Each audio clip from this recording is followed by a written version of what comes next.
자, 질문 하나 드리고 말씀 시작하겠습니다. 사랑하는 성도 여러분, 좋은 성도는 어떤 성도일까요? 우리 같이 지난주에 좋은 리더에 대한 이야기를 나눴어요. 그리고 지난주에는 좋은 교회에 대한 이야기를 나눴습니다. 오늘은 이렇게 묻고 싶습니다. 좋은 성도는 어떤 성도일까? 제가 무슨 시리즈 설교를 하려고 했던 건 아닌데 갈라디아서를 보다 보니까 이 교회에 대한 이야기를 계속해서 할 수밖에 없는 것 같습니다. 한번 생각해 보십시오. 좋은 성도는 어떤 성도일까요? 오늘 말씀 같이 보면서 그 이야기 나눠보도록 하겠습니다. 갈라디아서 5장 25절입니다. 같이 읽겠습니다. 시작. 만일 우리가 성령으로 살면 또한 성령으로 행할지니. 오늘 말씀이 이렇게 시작을 했습니다. 만일 우리가 성령으로 살면 성령으로 행할지니. 너무 당연한 이야기잖아요. 너무 뻔하잖아요. 공 심은 데 콩나고, 팥 심은 데 팥나고. 이걸 성경적인 표현으로 하면 좋은 나무가 아름다운 열매를 맺고 못된 나무가 나쁜 열매를 맺습니다. 너무 당연합니다. 그런데 좀 고민은 해봐야 될 것 같아요. 성령으로 산다는 게 뭘까요? 또 성령을 따라 행한다는 게 뭘까요? 그래서 그 부분에 대해서 우리가 좀 느낌을 찾아보도록 하겠습니다. 제가 길게는 보지 않을 텐데 이 정도만 해도 이해가 되실 거예요. 우리가 오늘 본문을 보고 있지만 중간에 보지 않았던 부분이 있거든요. 그 내용 중에 이런 내용이 있습니다. 기본적으로 육체의 소욕을 따라 사는 사람의 삶은 이런 거고 성령을 따라 행하는 사람의 삶은 이런 거다라고 사도 바울이 그 차이를 비교해 주는 장면이 있어요. 한번 보겠습니다. 육체의 소욕을 따라 사는 삶은요. 갈라디아서 5장 19절부터 21절에 나옵니다. 우리 같이 읽어보겠습니다. 시작. 육체의 일은 분명하니 곧 음행과 더러운 것과 호색과 우상 숭배와 주술과 원수 맺는 것과 분쟁과 시기와 분냄과 당짓는 것과 분열함과 이단과 투기와 술 취함과 방탕함과 또 그와 같은 것들이라. 거기까지만 봅니다. 굳이 제가 긴 설명 안 드려도 다 느낌 오시죠? 이런 것들이 육체의 소욕을 따르는 삶의 결과물들입니다. 이걸 듣고 아니라고 누가 이야기를 하겠습니까? 이걸 들으면서 그래도 그중에 성령의 삶이 있지 않겠습니까? 할 사람은 아무도 없습니다. 이 내용 중에 보니까 지난주에 우리가 봤던 내용이 잠깐 나와요. 그 부분만 볼게요. 원수 맺는 거, 분쟁, 시기, 분냄, 당짓는 것, 분열. 이런 것들은요. 누가 뭐라고 해도 육체의 소욕을 따르는 삶의 결과들입니다. 그래서 교회 안에 이런 것들이 있으면 위험하다고 말씀을 드렸던 거예요. 물론 제가 이 이야기는 드리고 싶은데 친한 사람들끼리 모일 수 있습니다. 친한 사람과 더 자주 모일 수 있습니다. 그걸 가지고 뭐라고 할 수는 없어요. 다만 우리의 마음 가운데 이런 생각이 있으면 안 된다는 거예요. 나랑 생각이 다르기 때문에 네가 말하는 건 다 틀렸다. 아무리 좋은 일이라고 할지라도 너랑은 하기 싫다. 나는 네가 싫다. 나는 내가 좋아하는 사람들과만 일하겠다. 이런 건 조심해야 됩니다. 교회 안에서 이렇게 분열, 이렇게 분내고 당짓고 서로 갈라서는 건 정말 위험합니다. 오늘은 그런 내용들이 주가 아니라 지난주에 봤던 내용이니까 여기까지만 하고 넘어갑니다. 어쨌든 육체의 소욕을 따라 사는 삶의 모습은 이렇습니다. 무슨 느낌인지 아시겠죠? 그 다음에 성령을 따라 행하는 삶은요. 갈라디아서 5장 22절 23절에 나옵니다. 같이 한번 읽어보겠습니다. 시작. 오직 성령의 열매는 사랑과 희락과 화평과 오래 참음과 자비와 양선과 충성과 온유와 절제니 이 같은 것을 금지할 법이 없느니라. 성령의 몇 가지요? 9가지 열매. 아마 여러분 다 외우고 계실 겁니다. 제가 물어는 보진 않겠지만 아마 다 외우고 계실 거예요. 저는 이 성령의 9가지 열매를 제 아내가 노래를 가르쳐줘서 외웠습니다. 사랑과 희락 화평과 오래 참아주면서 자비와 양선 충성과 온유와 절제 맺으리. 9가지 열매. 어쨌든 이런 게 성령을 따라 사는 삶의 모습입니다. 그리고 그 삶에 나타내는 열매일 겁니다. 누가 봐도 그렇습니다. 이 열매를 보면서 이거 너무 악한 거야 할 사람은 아무도 없을 겁니다. 그리고 나서 진짜 중요한 이야기를 오늘 본문 직전에 사도 바울이 이야기합니다. 갈라디아서 5장 24절입니다. 같이 읽겠습니다. 시작. 그리스도 예수의 사람들은 육체와 함께 그 정욕과 탐심을 십자가에 못 박았느니라. 뭐라고요? 그리스도 예수의 사람들은 육체와 함께 그 정욕과 탐심을 십자가에 못 박았대요.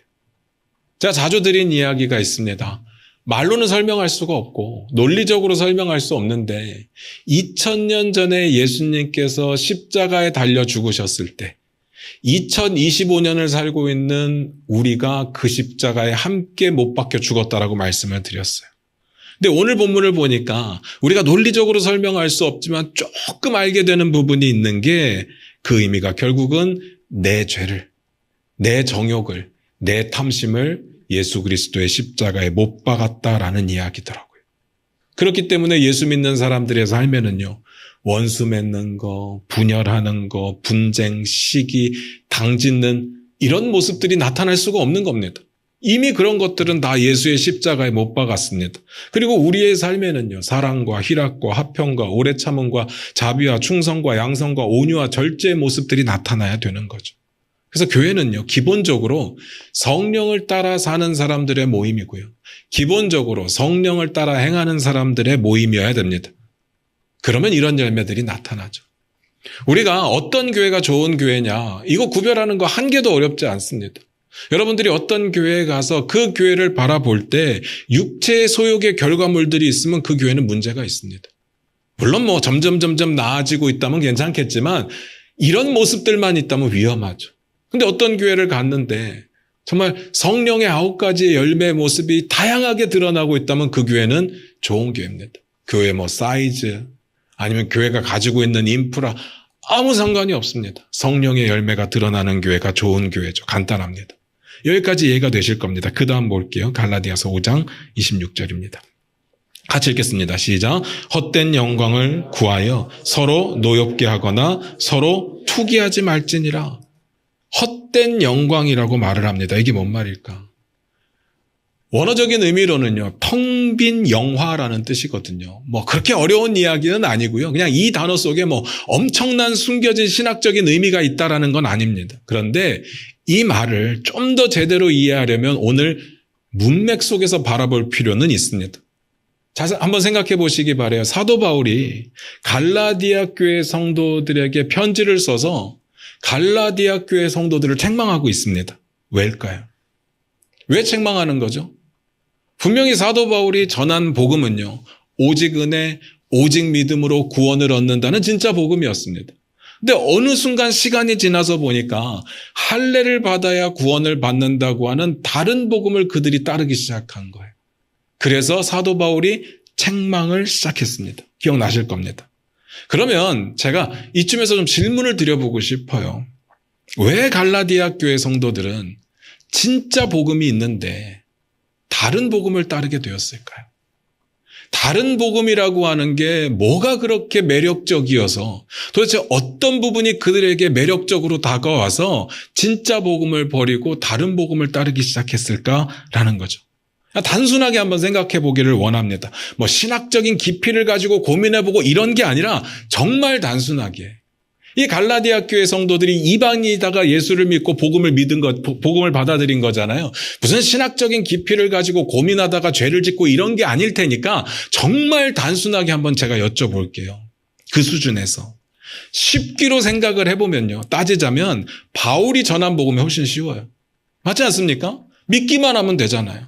믿기만 하면 구원을 얻고 구원을 얻기 위해서 우리가 뭘 할 수 있는 게 없어요. 믿음밖에는 없습니다. 이것만큼 쉬운 게 어디 있어요?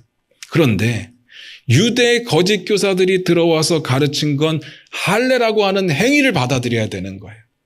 여러분 할례가 뭔지 아시잖아요. 할례 이거 쉬운 거 아닙니다. 그리고 나이가 들어서 할례를 받는다는 건 결코 쉽지가 않습니다. 이 할례라고 하는 행위를 뭐 한번 받아보자, 나도 한번 해보자 이럴 수 있는 문제가 아니라고요. 그리고 할례라고 하는 거 그거 하나 받는다고 끝날 문제가 아닙니다. 할례를 받으면 유대의 전통 가운데로 들어가는 거고 유대인들이 목숨 걸고 지키고 있는 율법들을 나도 지키겠노라 결단하고 시작하는 겁니다. 어렵죠. 결코 쉬운 게 아닙니다. 그런데 갈라디아 교회 성도들은 왜 그 어려운 걸 선택했을까? 라는 질문입니다. 도대체 그들에게 무엇이 그렇게 매력적으로 다가와서 이 어려운 율법으로 구원을 얻겠다고 하는 이 잘못된 복음을 받아들였을까? 단순히 잘 몰라서 그랬을까요? 여러분 어떻게 생각하십니까? 저는 이 문제는요, 조금 바꿔서 우리에게도 동일하게 질문을 해봐야 된다고 저는 믿습니다.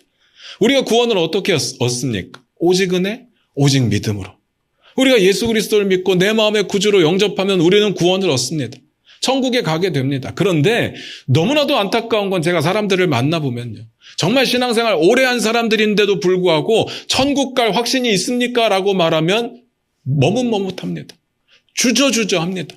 그때 가봐야 알 것 같다라고 말하는 사람들이 꽤 많습니다. 왜 그럴까? 왜 그럴까 생각을 해보니까 내가 그때 무슨 죄를 져서, 내가 하나님이 원하시는 방식대로 살지 못해서, 내가 과거에 이런 인물이었기 때문에 내가 구원받은 것에 대한 확신이 없다라고 말을 하는 거죠. 정말 오직 은혜, 정말 오직 믿음으로 구원을 얻는다는 사실을 받아들이는 건 맞을까요? 그 질문을 해봐야 됩니다. 우리는요, 여기서 사도 바울이 말하고 있는 헛된 영광이 뭔지를 고민해 봐야 돼요. 일단 이렇게 여쭐게요. 왜 헛될까요? 영광은 좋은 건데 왜 헛될까요? 질문을 바꿔볼까요? 그들이 구하는 게 누구의 영광이었을까요? 그들은 누구의 영광을 구했을까요? 아니, 질문을 바꾸면 누구의 영광을 구하면 헛된 영광이 될까요? 제가 객관식으로 한번 여쭤볼까요? 하나님의 영광? 아니면 자기의 영광? 그들이 오직 은혜, 오직 믿음으로 구원을 얻는다는 복음을 진짜로 믿었다면 자기의 의로움 이런 건 관심 밖의 일일 겁니다. 그걸로 안 된다는 걸 너무 잘 알아요. 우리의 의나 우리의 노력으로 구원을 얻을 수 없기 때문에 하나님의 은혜가 필요했던 겁니다. 그래서 예수님께서 십자가에 달려 죽으셨던 거예요. 그런데 그들이 그 복음을 버리고 할례와 율법을 통해서 의를 이루고 구원을 얻으려고 했잖아요. 그 이유가 뭐냐? 그건 자기 의 때문에 그런 겁니다. 다시 말씀드리면 하나님의 영광을 구하는 게 아니라 자기 의로 자기의 영광을 구하는 일이었습니다.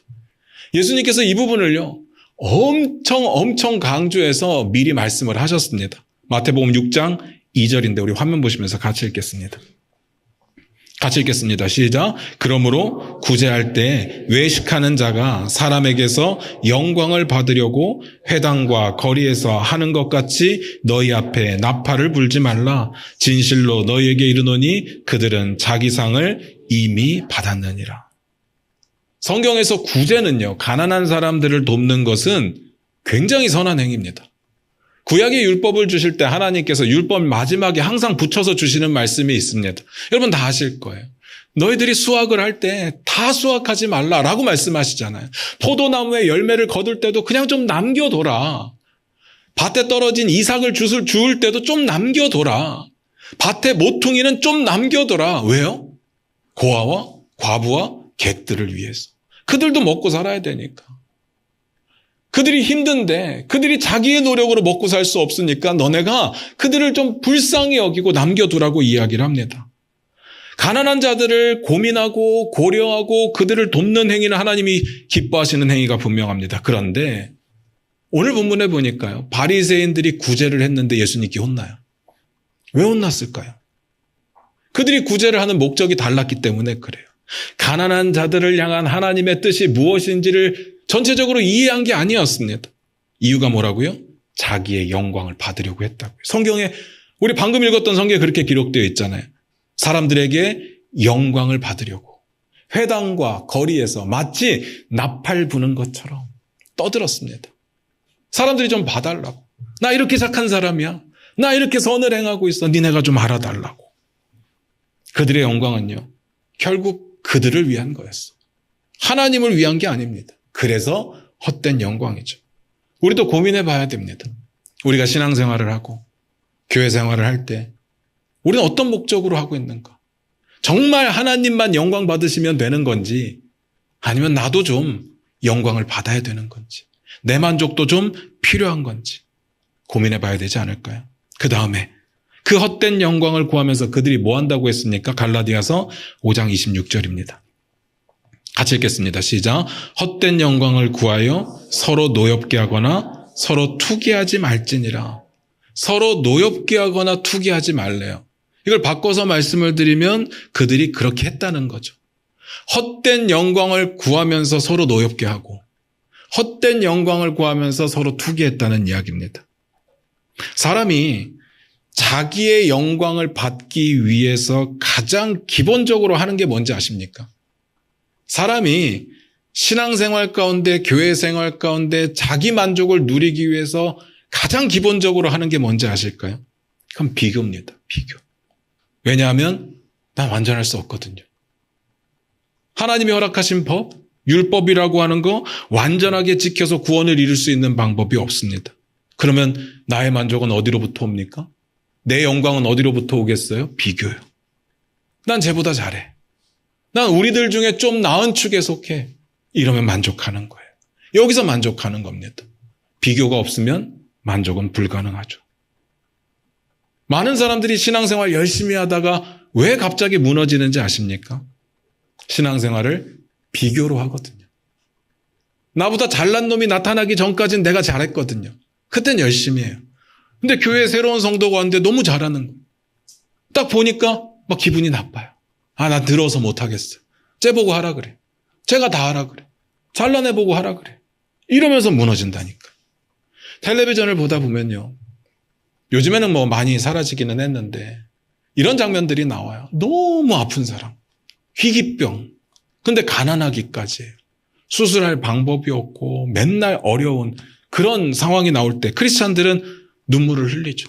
그래서 어떻게 반응하는지 아십니까? 아, 감사하다. 나는 저 정도는 아니어서 감사하다. 괜찮은 내가 도와야지. 라는 생각을 합니다. 그런데 저는요. 이런 감사는 감사가 아니라고 생각합니다.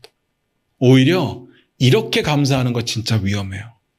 다른 사람과 비교해서 내가 좀 나은 상황이니까 하나님께 감사한다? 지금은 그럴 수 있어요. 지금은 그게 나에게 은혜처럼 느껴질 수 있어요. 그런데 어느 순간 생각이 좀 바뀌어가지고 내가 비교하는 대상이 나보다 더 나은 대상이라고 한다면요. 나보다 더 잘 살고 더 건강하고 더 능력 있는 사람과 비교를 한다면 그 순간부터는 감사가 아닙니다. 억울함이죠. 나도 열심히 했는데 나름 열심히 살았는데 쟤는 왜 저렇게 타고났지? 쟤는 왜 저렇게 많이 가졌지? 마음속에요. 억울함이 가득해요. 뭔 말인지 아시죠? 제가 자존감과 자신감을 비교해드렸던 적이 있어요. 저는 목사이기 때문에 뭐 세상에서 말하는 자존감이 뭔지는 잘 몰라요. 다만 크리스찬의 자존감, 성경이 말하고 있는 믿는 성도들의 자존감이 뭔지는 알 것 같습니다. 보통 자존감은요. 자기 자신을 귀중하게 여기는 것부터 시작하잖아요. 세상에선 그렇잖아요. 그런데 크리스찬들의 자존감은 시작이 달라요.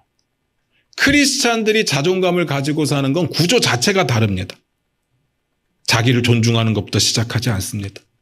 오히려 하나님 앞에서 우리가 아무것도 아닌 것을 인정하면서부터 시작이 돼요.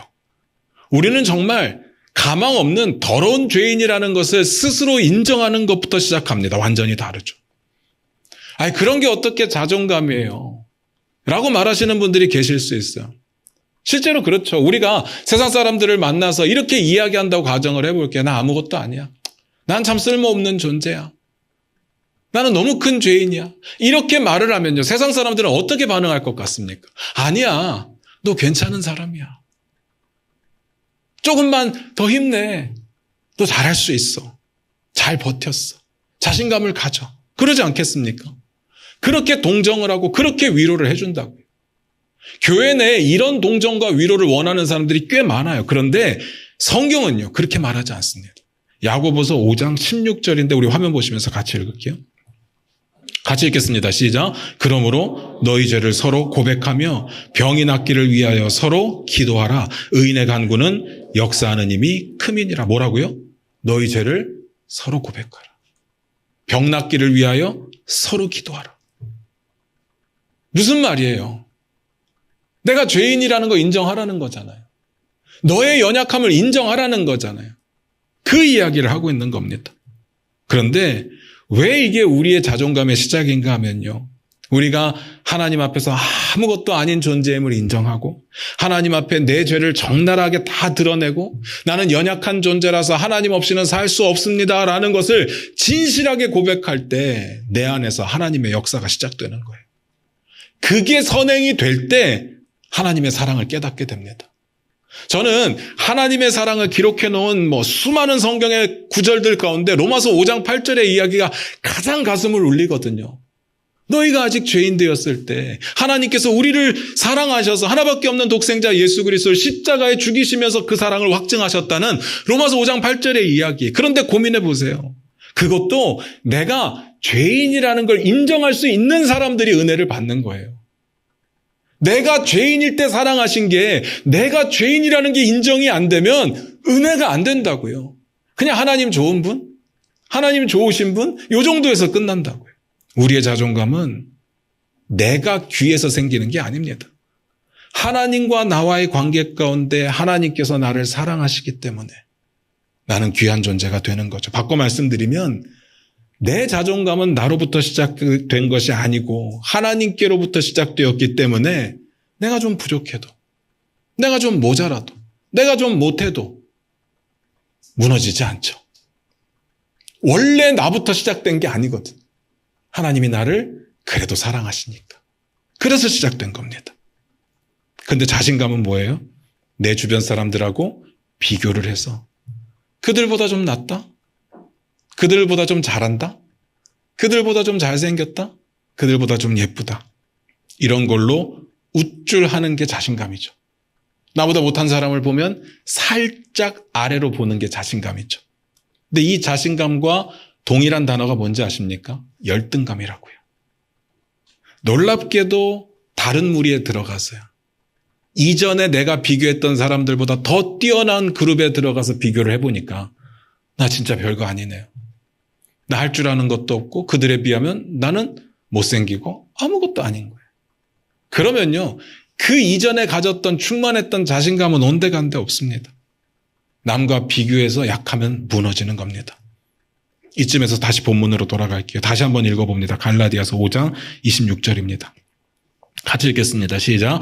헛된 영광을 구하여 서로 노엽게 하거나 서로 투기하지 말지니라.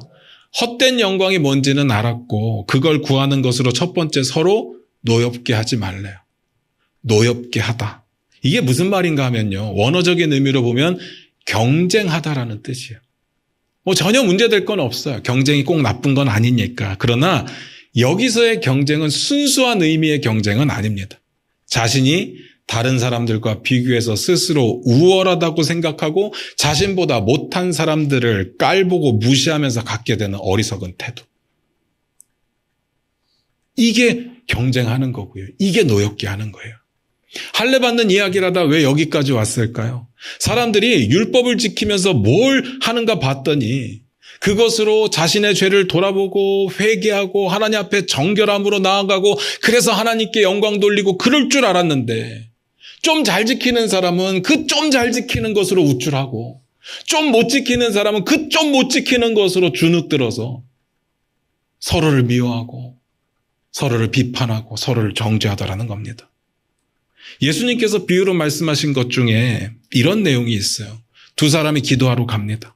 한 사람은 바리새인이고 한 사람은 세리예요. 그때 바리새인이 어떻게 기도를 했는지 아십니까? 대충 이 비유는 아시죠? 한번 찾아볼게요. 누가복음 18장 11절 12절입니다. 누가복음 18장 11절부터 12절 우리 같이 읽겠습니다. 시작. 바리새인은 서서 따로 기도하여 이르되 하나님이여 나는 다른 사람들 곧 토색 불의, 간음을 하는 자들과 같지 아니하고 이 세리와도 같지 아니함을 감사하나이다. 나는 일에 2번씩 금식하고 또 소득의 11조를 드리나이다 하고 이런 거예요. 이런 거라고요. 세리와의 비교, 율법을 못 지키는 사람들과의 비교. 다른 사람들과 비교를 해보니까 내가 좀 잘하네요. 그래서 감사합니다. 라는 겁니다. 스스로 만족하는 거예요. 이런 게 서로 노엽게 하는 겁니다. 정죄하고 있잖아요. 기도인 것 같은데 누군가를 정죄하고 있잖아요. 교만하잖아요. 그거 하지 말라고요. 두 번째는요. 헛된 영광을 구하며 그 다음에 뭐 하지 말라고요? 서로 투기하지 말라고요. 투기가 뭡니까? 뭐 아직도 투기하면 이제 뭐 땅 투기, 부동산 투기 이런 거 생각하시는 분 없으시죠? 투기가 뭔가 하면 그냥 쉽게 표현하면 질투입니다. 질투. 그런데 여기서도 마찬가지예요. 이 투기하다라는 말이 그냥 단순하게 부러워한다라는 뜻이 아니라 굉장히 공격적인 이야기입니다. 다른 이의 소유를 갖고 싶어하는 마음이요. 근데 거기서 끝나지 않고 좀 더 나아가서 다른 이를 밟고 일어서서라도 빼앗고 싶은 마음. 이게 투기하는 거예요. 그래서 10계명 여러분 기억하시는지 모르겠는데 맨 마지막 계명이 뭔지 아세요? 한번 읽어볼까요? 출애굽기 20장 17절입니다. 우리 화면 보시면서 같이 읽겠습니다. 같이 읽겠습니다. 시작. 내 이웃의 집을 탐내지 말라. 내 이웃의 아내나 그의 남종이나 그의 여종이나 그의 소나 그의 낙이나 물은 내 이웃의 소유를 탐내지 말라. 10계명의 이 마지막 구절은요. 10계명 전부를 아우르는 계명이에요. 그러니까 10계명 뒷부분에 나와 있는 사람들에게 죄짓게 되는 가장 기본적인 원리가 이 10계명 10번째 계명 가운데 나오는 겁니다. 그게 뭐라고요? 남의 것을 갖고 싶은 마음이요. 마음은 괜찮지 않나요? 마음이 문제예요. 아니요. 밟고 일어서서라도 빼앗고 싶은 그 마음이요. 남의 집을 갖고 싶은 거 그냥 부러운 거 아닙니다. 그거 빼앗고 싶은 거예요. 남의 아내를 갖고 싶은 거 그냥 부러운 거 아니에요. 빼앗고 싶은 거예요. 왜 남의 아내가 갖고 싶어요? 말이 안 되는 거잖아요. 행복한 가정을 꿈꾸는 게 아니라 남의 아내를 갖고 싶은 거잖아요. 그런 일이 없을까요? 다윗이요. 밧세바 목욕하는 장면 보다가 갖고 싶었잖아요. 그래서 우리아를 죽이고 자기의 아내 삼잖아요. 이게 투기라고요. 율법을 잘 지키는 사람들을 볼 때 이런 사람들은요. 그들을 향해서 박수 쳐줍니다. 잘하고 있네. 그런데 순수한 존중이 아니에요. 그들이 잘하는 걸 보면서 무슨 생각을 하는가 하면 언제 무너질지, 언제 실수할지 그 꼬투리를 잡기 위해서 쳐다보고 있는 겁니다. 내가 지금은 박수를 쳐주고 있지만 언제라도 너를 끌어내릴 수 있어 라는 마음으로, 그리고 내가 너의 자리를 차지할 거야 라는 마음이 있는 거죠. 뭐가 잘못인지 아시겠죠? 아까 예수님께서 말씀하셨던 그 비유에 세리는 어떻게 기도했는지 아십니까? 기억나시나요? 누가복음 18장 13절입니다. 같이 읽겠습니다. 시작. 세리는 멀리 서서 감히 눈을 들어 하늘을 쳐다보지도 못하고 다만 가슴을 치며 이르되 하나님이여 불쌍히 여기소서 나는 죄인으로소이다 하였느니라. 잘 보세요. 바리새인은 뭐라고 기도를 했어요? 야, 저 죄인들과 같지 않았어. 저 세리와 같지 않아서 하나님 감사합니다. 라고 기도를 했는데 세리는요. 하나님 제가 바리새인처럼 못해서 너무 죄송합니다. 라고 기도하지 않았어요. 뭐라고 기도했어요? 자신의 죄가 너무 심각하니까 하늘을 쳐다보지도 못하고 가슴을 치면서 그냥 할 수 있는 이야기 딱 하나, 하나님 나는 죄인입니다. 그것뿐이었습니다. 이게 뭐였다고요? 크리스찬의 자존감의 시작이라고요. 제발 부탁드리고 싶은 거 있어요. 남과 비교하지 마시기 바랍니다. 남과 비교해서 잘하는 사람 보면서 위축되지 마시기 바라요. 많은 성도님들이 저를 보면서 항상 죄송하다고 이야기하는데 죄송할 필요가 없어요. 다 각자의 부르심이 있는 거고 하나님께서 각자를 쓰시고자 하는 방법이 있는 겁니다. 물론 잘하는 사람 본으로 삼을 수 있습니다. 그런데 비교는 아니에요. 비교는 필요 없습니다. 그러면서 마지막 예수님의 말씀이 뭔지 아십니까? 누가복음 18장 14절입니다. 같이 읽겠습니다. 시작. 내가 너희에게 이르노니 이에 저 바리새인이 아니고 이 사람이 의롭다 하심을 받고 그의 집으로 내려갔느니라. 무릇 자기를 높이는 자는 낮아지고 자기를 낮추는 자는 높아지리라 하시니라. 기가 막히죠. 율법을 왜 지키고자 한다고요? 자기의 의를 이루고 구원을 이루기 위해서. 그런데 우리는 한계를 알잖아요. 어느 누구도 율법을 완전하게 지킬 수 있는 사람이 없습니다. 근데 예수님이 뭐라고 말씀하셨어요? 많은 율법을 잘 지키는 사람들이 내가 잘 지킨다고 우쭐거리고 못 지키는 사람들을 향해서 정죄하고 비판하고 있는 그 마당에 예수님의 말씀은 뭔가 하면 스스로 하나님 앞에 자기가 작은 자라고 고백했던 그 사람이 의인이라고 부르심을 받았대. 너무 희한한 얘기 아닙니까? 아니 열심히 지키려고 했던 사람들이 있는데 그들은 아무것도 얻지 못하고 그냥 나는 죄인입니다. 하나님 앞에 나는 아무 쓸모없는 자입니다. 하나님 없이는 나는 도저히 살 수가 없습니다. 라고 고백하는 그 사람을 하나님은 의인이라고 부르신다고요. 아이러니하게도 이 세리는 크리스찬의 자존감을 얻은 거예요. 말씀 마무리 짓겠습니다.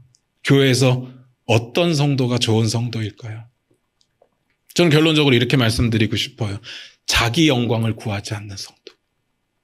자기의 만족을 구하지 않는 성도. 물론 교회를 다니면서 만족함은 진짜 중요합니다. 만족함이 없는데 어떻게 교회를 다녀요? 다만 그 만족함이 남과의 비교 가운데 내가 좀 잘해서 그런 만족함으로 다닐 수는 없다는 이야기죠. 사도 바울이 그러잖아요. 나 궁핍에 처할 줄도 알고 풍부에 처할 줄도 알고 자족하는 일체의 비결을 내가 배웠다. 이 자족의 비결 가운데 남과 비교하는 내용이 있습니까? 없어요.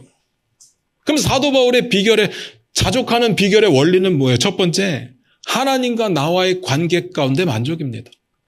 이것도 오해하시면 안 돼요. 하나님이 다 잘해주시고, 물론 하나님 다 잘해주시죠. 하나님의 내 마음대로 다 되고 그런 이야기가 아니에요.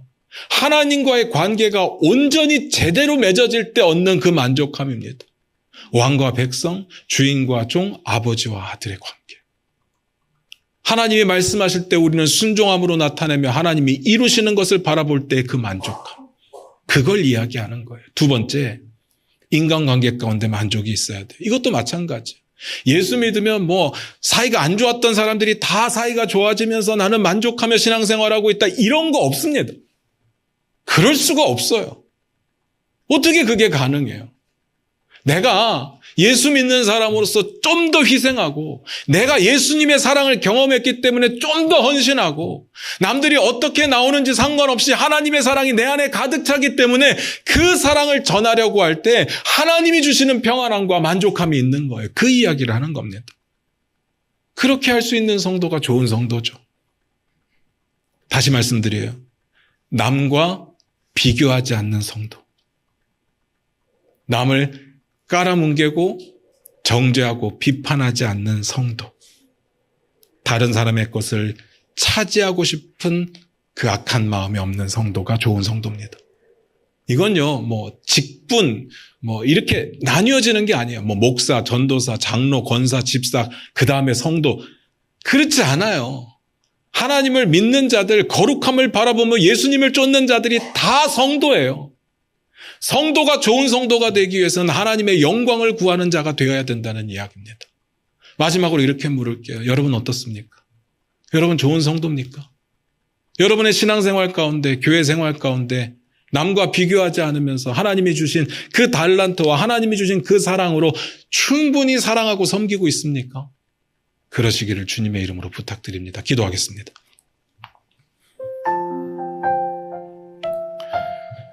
우리 반주 들으시면서 기도하며 나아가기를 원합니다. 제가 마지막에 드렸던 질문 고민해 보시기 바랍니다. 나는 좋은 성도일까? 난 진짜 좋은 성도일까? 신앙생활, 교회생활 중에 내 영광을 구하는 것이 아니라 하나님의 영광만 있으면 되고